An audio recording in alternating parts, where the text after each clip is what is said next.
I've never believed in demons. I've written articles tearing apart fake exorcists, busted cult leaders, and exposed charlatans who prey on the grieving. So when I first heard about Gallows End, a remote village in the Carpathian Mountains where people still perform exorcisms by burying the possessed alive, I didn't hesitate. I packed my bag, booked a one-way train, and told myself this would be just another story. But the moment I stepped off that rusted train, I felt it. The air here is heavy. Not in the way smog weighs down a city, but like something invisible is pressing against your chest, making it harder to breathe. Fog curled around the platform like fingers, cold and wet, clinging to my coat. No one greeted me. No taxis. No station manager. Just a cracked wooden sign. Welcome to Gallows End. Population forgotten. The silence was strange. No birds. No wind. Just my boots crunching on old gravel. I dragged my suitcase down the narrow path into town, following what looked like a road, but felt more like a scar through the forest. The trees leaned in, too close together, their branches twisted like they were listening. Watching. It was almost sunset by the time I reached the village. Stone houses with blackened chimneys stood in crooked rows. Curtains twitched. Doors clicked shut. An old man sitting on a bench didn't move or blink as I passed, just followed me with cloudy eyes until I turned the corner. I found my rental house. It was older than it looked in the photos, wood splintered from years of snow and rot. The key was left under a stone shaped like a skull. I told myself it was just the erosion. Just a rock. The inside was dusty and dim, lit only by dying daylight through the narrow windows. A wood-burning stove sat cold in the corner. I unpacked in silence, listening to the creaking would settle around me like a deep exhale. I didn't come here to be scared. I came here for the truth. My sister, Ellie, died in this village 15 years ago during an exorcism. The official report said her heart failed from spiritual stress. The priest blamed demons. My parents blamed the priest. I blamed all of them. I was 16. Now I'm 31. Older, sharper, harder. I've spent my career chasing fake monsters. I thought if I exposed enough frauds, I could prove to myself that what happened to Ellie wasn't real. But deep down, I've always known. Something was wrong here. Something they never put in the report. Tonight, I went to the window just before bed. The village was still. The fog was thicker now, hugging the ground like a low tide of smoke. I could barely see the well in the center of the village square. But I saw someone standing there. Still. Unmoving. I blinked.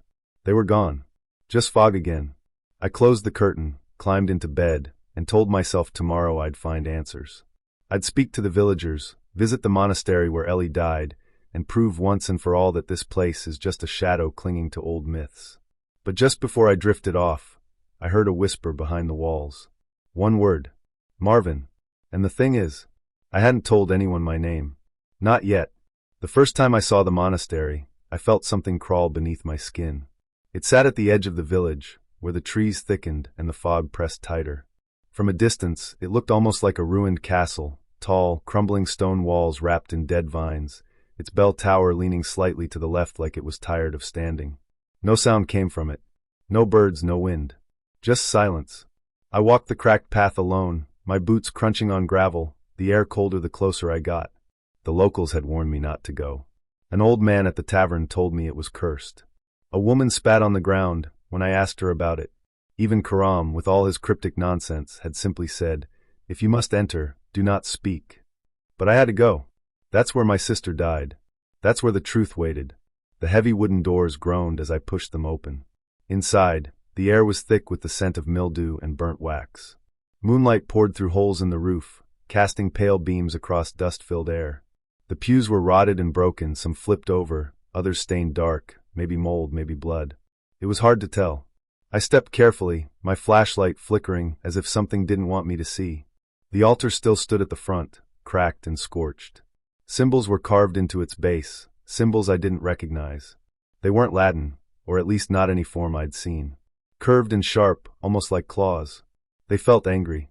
Behind the altar, the floor dipped into a shallow pit. That's where I found the chains. They were thick, rusted, and bolted into the stone. Not one, but 6 of them, fanning out like a star. Some still had dried fabric caught in them. My stomach twisted. These weren't for show. Someone or something had been held here. I crouched to take a picture, but my camera refused to focus. I tapped the screen.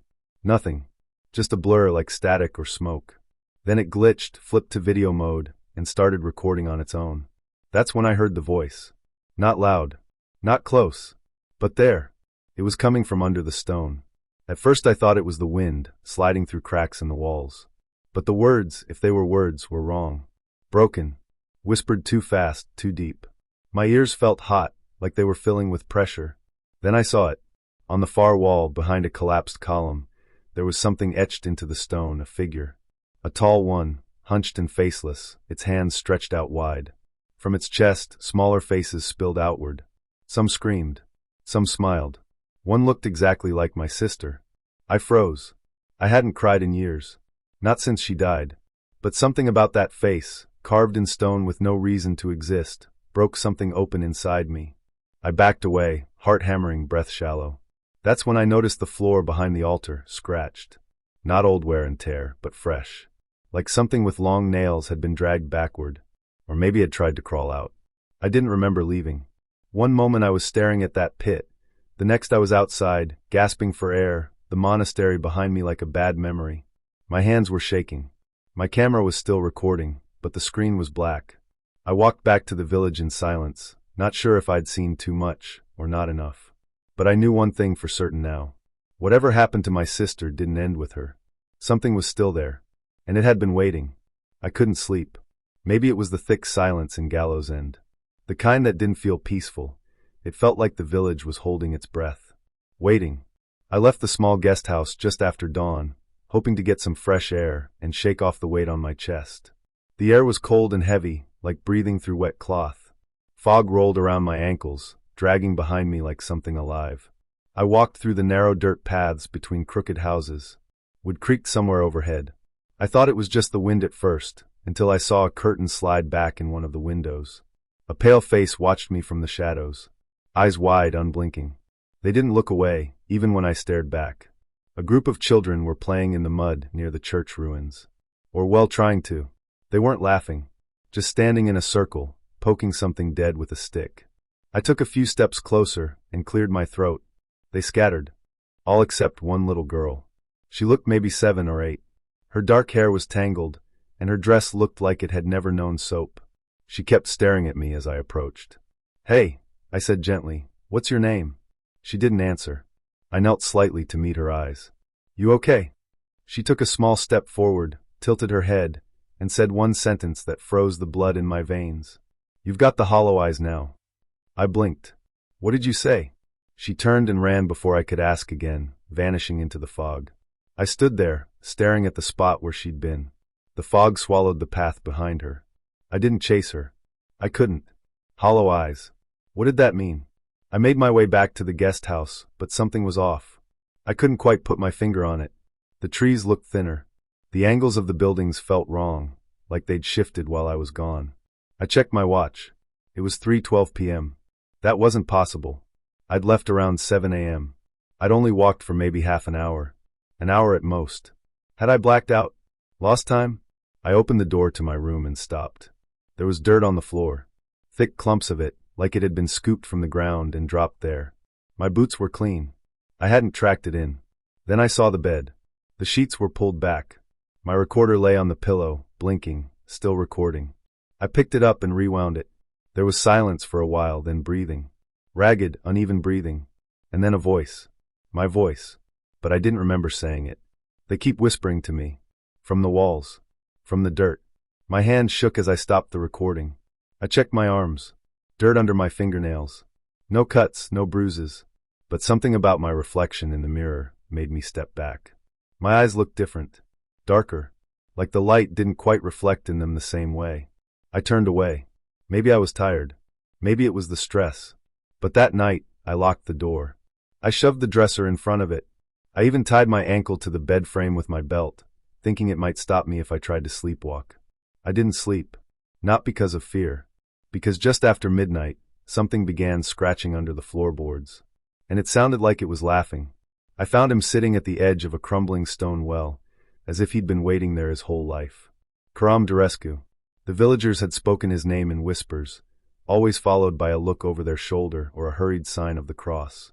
They called him the last one who remembers. Some claimed he was a priest once. Others said he was something older, something not even the church dared to claim.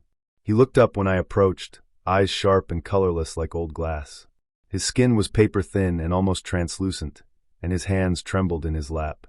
But when he spoke, his voice didn't match the body. It was steady, deep, with a weight that made my ribs feel too small. "You're her brother," he said without greeting. "I could tell the moment you stepped into Gallows End." I froze. "You knew my sister?" He nodded slowly. "She came here 15 winters ago. Alone. And full of fear. Just like you." "I'm not afraid," I replied too quickly.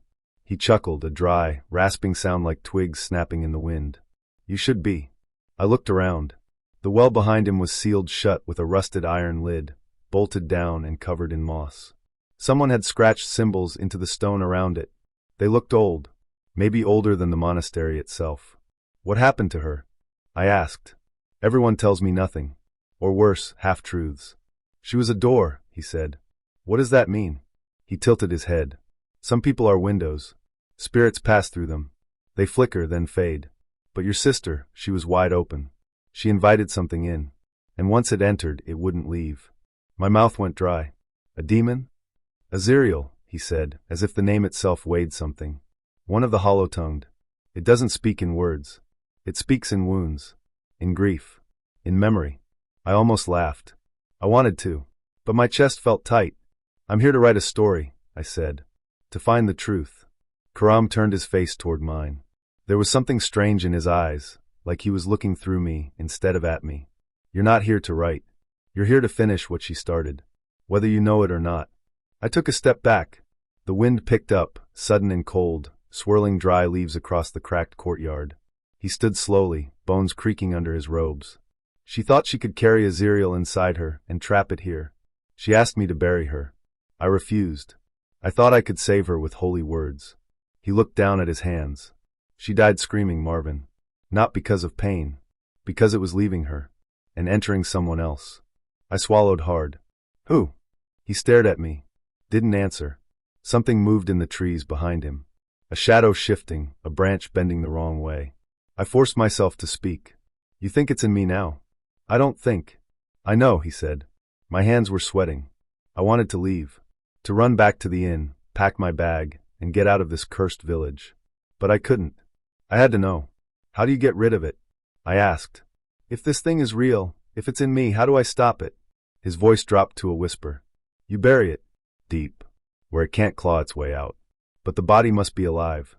And the host must be willing." I stared at him, heart pounding. "Are you telling me I have to let you bury me alive?" He didn't blink. "It's the only way." The wind died. The forest stood still. And for the first time in years, I felt something worse than fear. Certainty. I woke up with dirt in my mouth. Not just a speck or two, no. Clumps.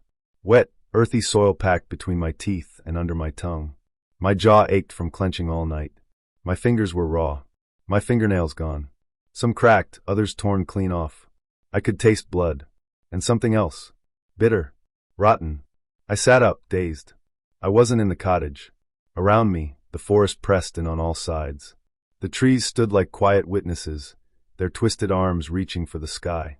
Fog drifted between their trunks like it had nowhere else to go. I looked down at myself. My shirt was ripped, my pants soaked at the knees. My feet were bare and freezing. My recorder, my camera, gone. How did I get here? The last thing I remembered was writing notes on Karam, the old exorcist. I'd been recording my thoughts. I drank tea. I locked the door. I went to bed. And now I was in the middle of the damn woods. A sharp pain bloomed in my stomach as I tried to stand. I hunched over, coughing hard, something lodged in my throat. I gagged. Spat! What came out wasn't just blood. It was a thick, writhing root, deep red, like it had been feeding on something warm. The thing twitched once on the forest floor before curling in on itself like a dying insect. Bloodroot. I'd seen it earlier in the village, growing in a pattern around the monastery ruins. The old woman near the well called it the demon's vein. She said it only grows where something buried still breathes. I wanted to vomit again, but I was empty. I stumbled back to the village. My legs were shaking. My vision blurred. Every time I blinked, I saw shadows moving between the trees, tall, crawling shapes that didn't move like people. When I finally saw the edge of the village, I almost cried from relief. Until I saw them. The villagers. They stood in a wide circle around my cottage. Silent. Still. No one spoke. No one moved. They were just watching the building, like they were waiting for something to come out. Or go in. My body screamed for warmth, for rest, but I crouched behind a crumbling stone wall and watched. I counted 12 of them. One held a candle. Another held a bundle of dry lavender tied with what looked like animal hair. A woman was whispering, rocking slowly back and forth. I couldn't make out the words. Then something happened. All of them turned at once, to me. Not fast. Not surprised. As if they already knew I was there. As if they'd been waiting. I didn't run. I couldn't. My legs refused. My breath hitched in my chest. They didn't approach. They didn't speak. They just stared. And then slowly, one by one, they turned away again. Returned to their silent circle. As if I was no longer important. As if they'd already decided something. I crept back to the cottage at dawn. When I opened the door, my camera sat on the table. Fully charged. Recording light blinking red. I pressed play. What I saw made my skin crawl. It was me. Standing in the room in the middle of the night. Eyes open, staring at the ceiling. My mouth moved, but no sound came out. Then I spoke, but it wasn't my voice. It was deeper. Rough, like wind dragging over broken glass. I leaned into the microphone and whispered. He's cracking. Just a little more. Just a little more dirt in his lungs. Then I smiled. A smile I don't remember ever learning to make. The video ended there. I deleted it. Or tried to. But every time I turned my head, I swear I could hear my own voice whispering from the camera, even though it was off. I should have left then. Packed my bag and walked until I reached the edge of the world. But I didn't. Because something had followed me back from the woods. And it was still inside, waiting to bloom. I didn't sleep the night before. I didn't even try. The whispering had grown louder, less like a breeze and more like breath. As if something stood just outside my door, mumbling in a tongue no one should understand. I'd placed my recorder by the window before I finally laid down. But when I played it back in the morning, all I heard was a hollow static, then my own voice whispering. Dig. I didn't remember saying that. By noon, I was back at the monastery. It had started raining, thin needles of water falling from a colorless sky. The place was colder than I remembered. The kind of cold that sunk into your bones and whispered to your blood to slow down. I had a flashlight this time. And gloves. I wasn't sure why, but I brought a small pry bar too.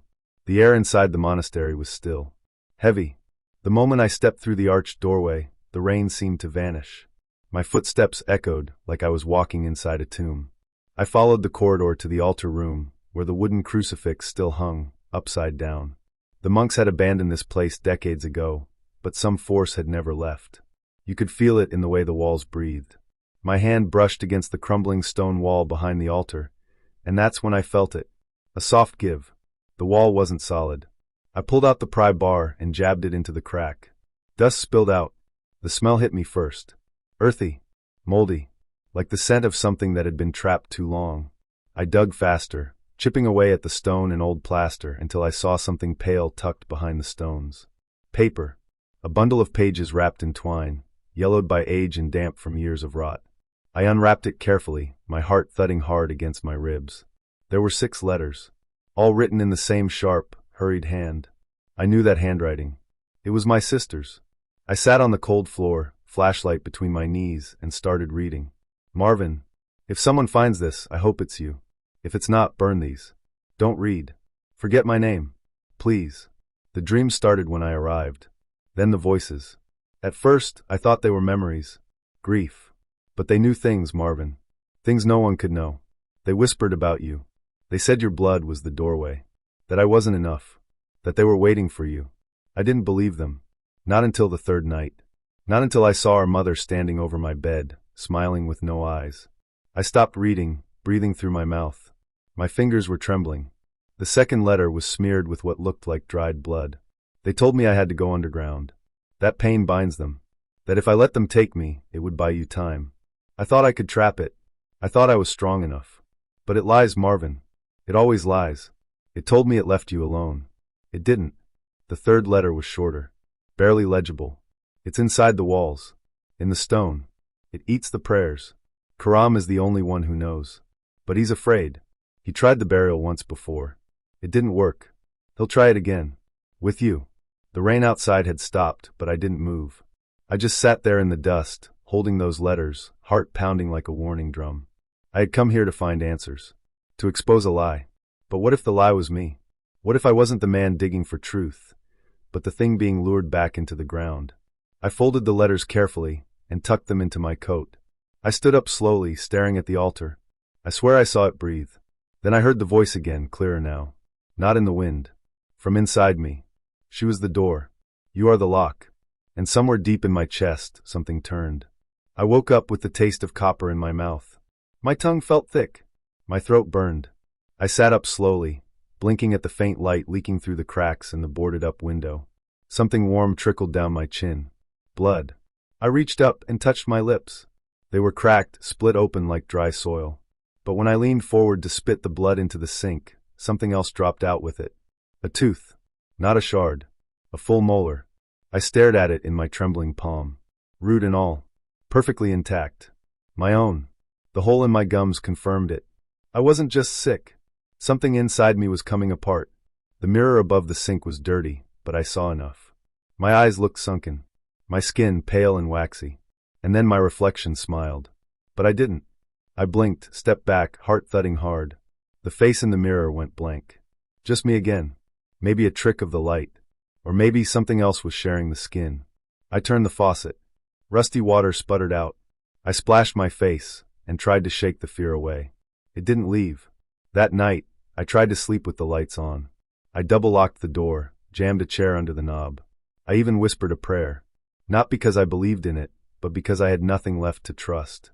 I set up my camera on the desk, aimed it at the bed, just like I'd done back in college for my sleep studies. I hit record. I needed to know what was happening when I blacked out, and I did black out. Not sleep, not rest. It was like vanishing into a dark sea. When I woke the next morning, I was in the hallway, on the floor, naked. The door to my room was still locked from the inside. I ran to the camera, checked the footage with shaking hands. The screen flickered. At 2:13 a.m., I saw myself sit up straight in bed. No warning. No twitch.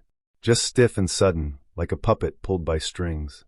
My head turned slowly toward the camera. Then I smiled. Not my smile.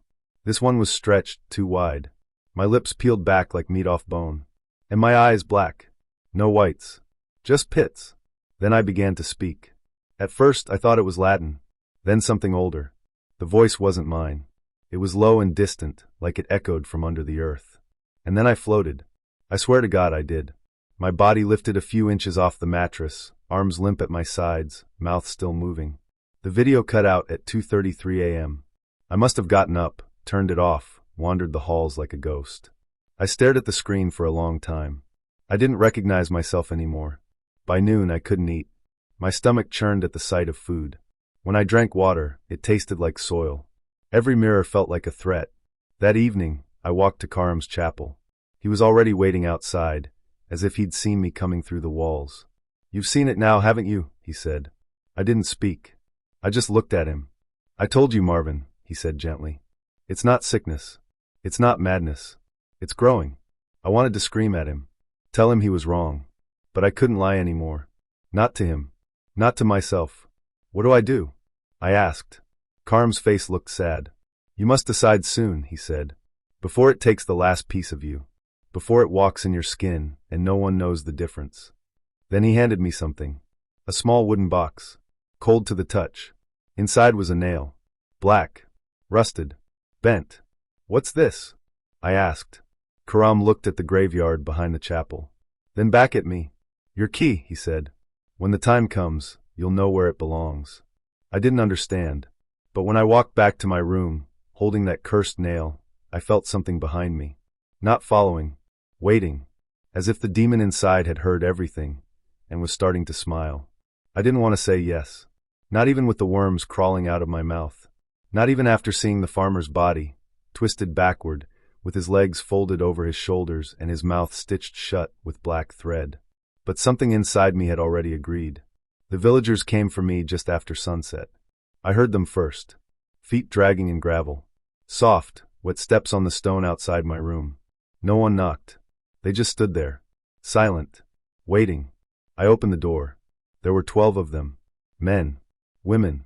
even a boy no older than 10, holding a rusted lantern that flickered with a blue flame. Karam was in the center. His eyes caught the lantern light. It looked like his pupils weren't there anymore, just two pale milky clouds. He didn't speak.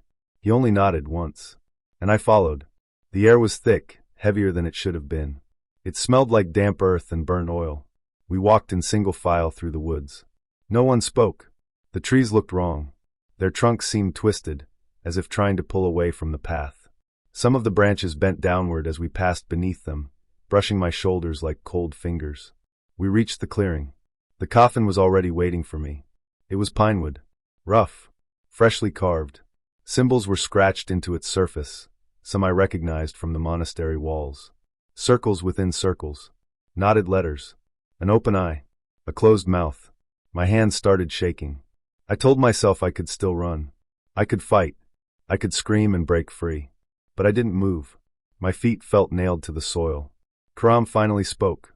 "The soil remembers," he said. "What was buried once can be buried again." Two villagers approached me. I thought they were going to tie me down, but they didn't. One of them, an old woman with a stitched veil across her mouth, held out a cup. It was filled with something dark and steaming. "Drink," Karam ordered.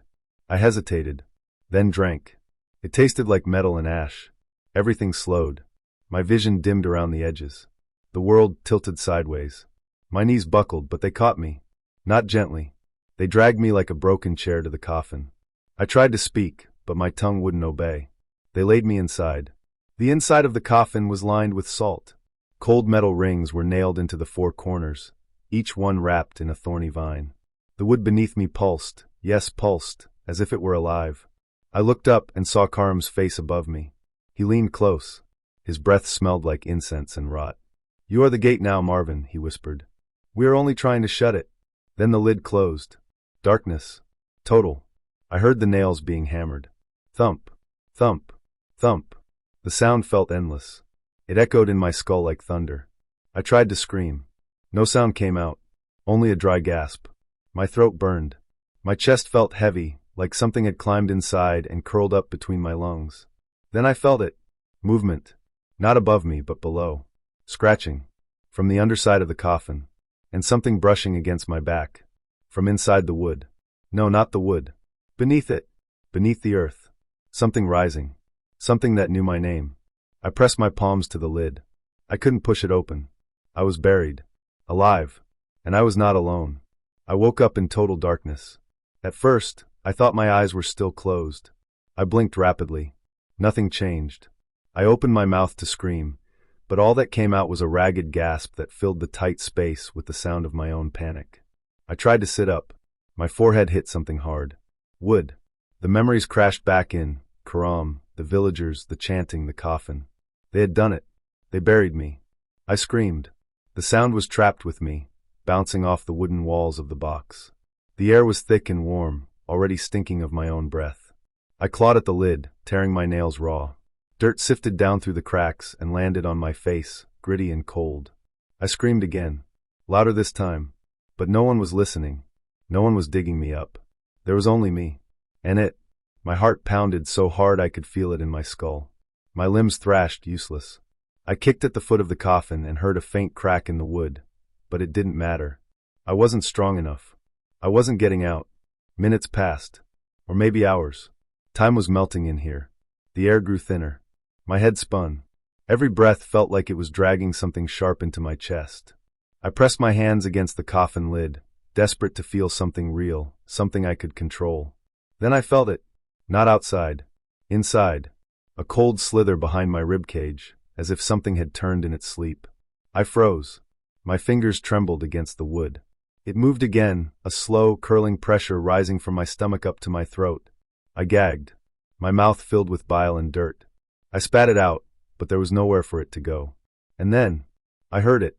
Not with my ears. Not really. The sound was inside me. A voice. But it wasn't made of words.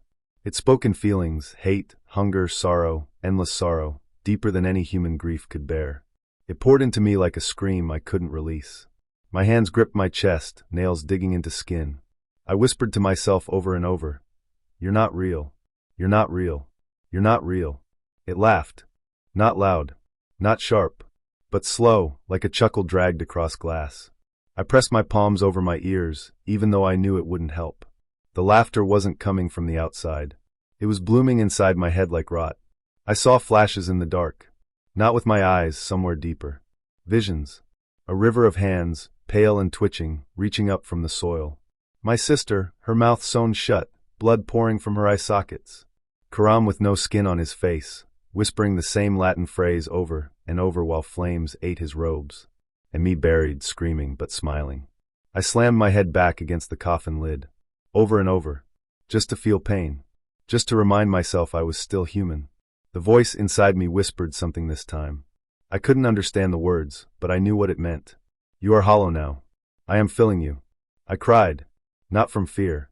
Not even from pain. But from something worse, helplessness. In that moment I knew.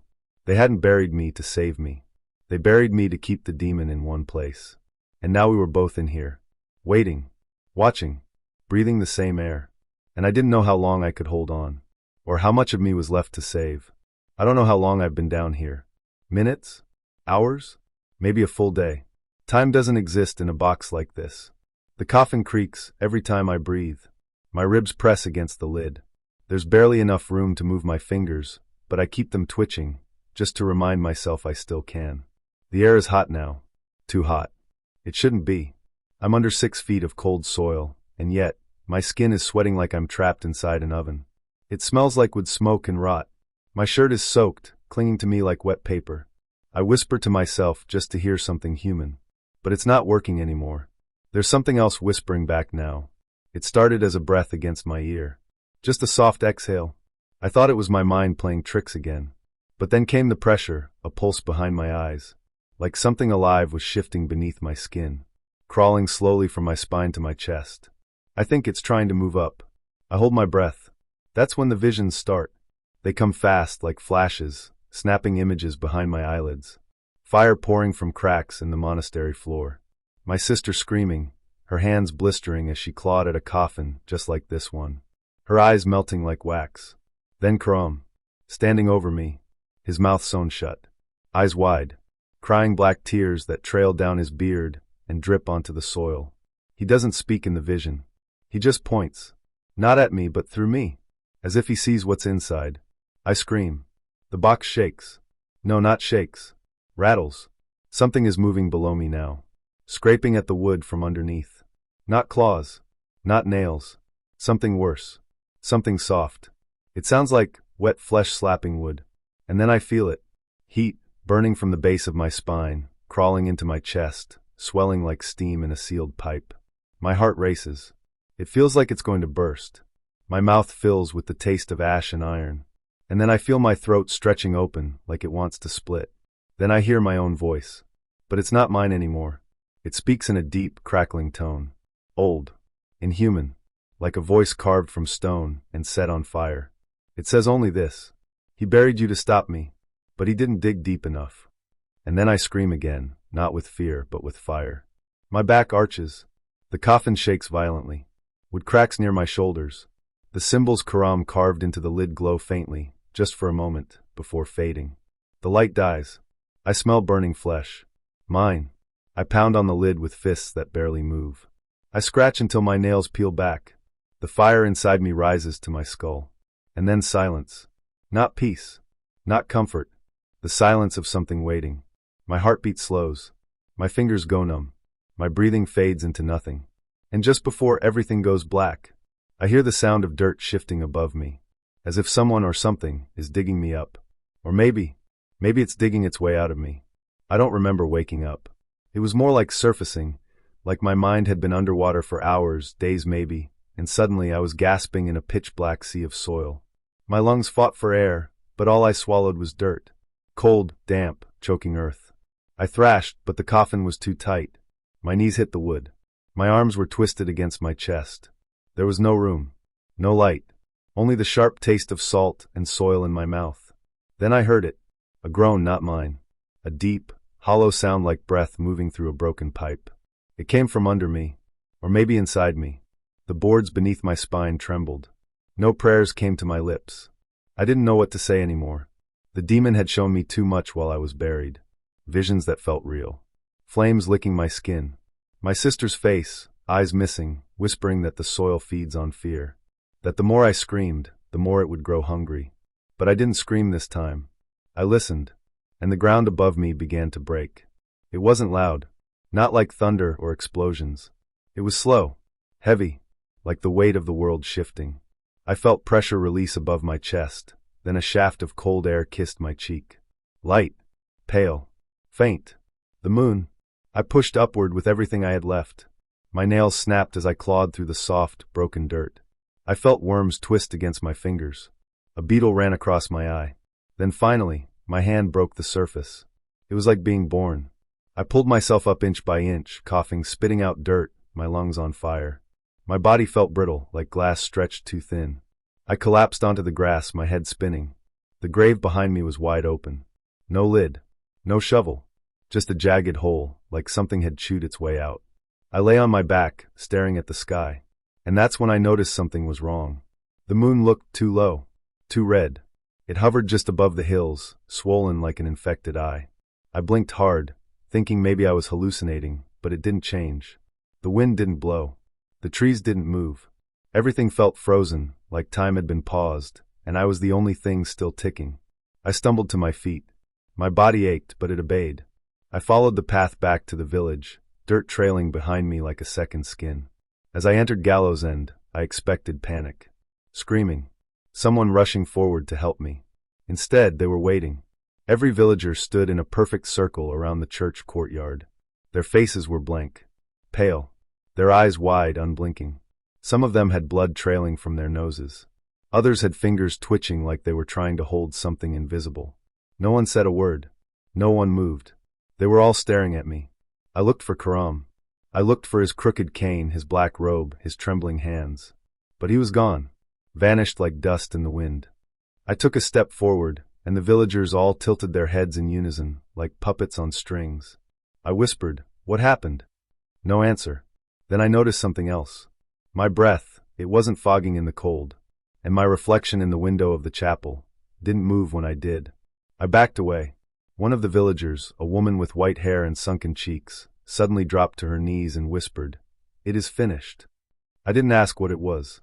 I didn't want to know, because deep in my chest, in the place where my heart should have been beating loud and wild, there was silence. And something else breathing. I don't remember clawing my way out. I don't remember the moment the soil gave in, or how my fingers found the surface.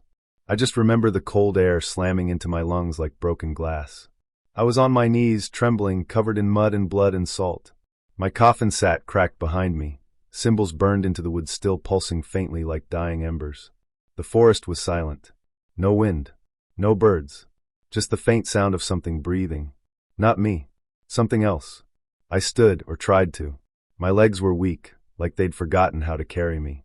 I stumbled toward the village. My ears rang with distant whispers, none of them in a language I could understand. But somehow, I knew what they meant. They weren't calling for help. They were welcoming something. The villagers were waiting. All of them. They stood in the square, in neat rows, like dolls placed by careful hands. Eyes wide open. Faces blank. No one spoke. Not even when I walked past them. Their eyes, they didn't blink. At the center of the square, the old monastery bell tolled once. Then again. Even though I had seen the bell tower collapse days ago. I called out, "Where is Karam?" No answer. Just the wind picking up. The fog behind the villagers shifted. A shape moved through it, too tall, too thin, bending at the wrong angles. I stepped back. No one else reacted. They didn't see it. Or maybe they couldn't anymore. I ran. I don't know where. Through the trees, through the fog, back to the path I thought would take me home. It did. Sort of. I don't remember the flight back. I don't remember the airport or the plane. One moment I was in the woods. The next, I was in my apartment. Alone. But the whispers came with me. They wait for me to sleep. They wait for the lights to flicker, for the static to hiss through the speakers, for the mirror to fog up while I'm brushing my teeth. Sometimes I see my reflection blink before I do. Sometimes it smiles when I'm not smiling. I don't tell people what happened. They wouldn't believe it. Maybe I don't even believe it. But every time I close my eyes, I'm back in that coffin buried, listening to something in the dark scratching to get out. I thought the ritual was supposed to trap the demon in the earth. That's what Karam said. He said I was the vault. But vaults they open. And sometimes I feel like something opened inside me. Something I can't close again. I was buried alive to kill the demon. But what if it buried me to free itself? And what if it's still here, wearing my face? Because I don't feel alone anymore. Not really. Not ever.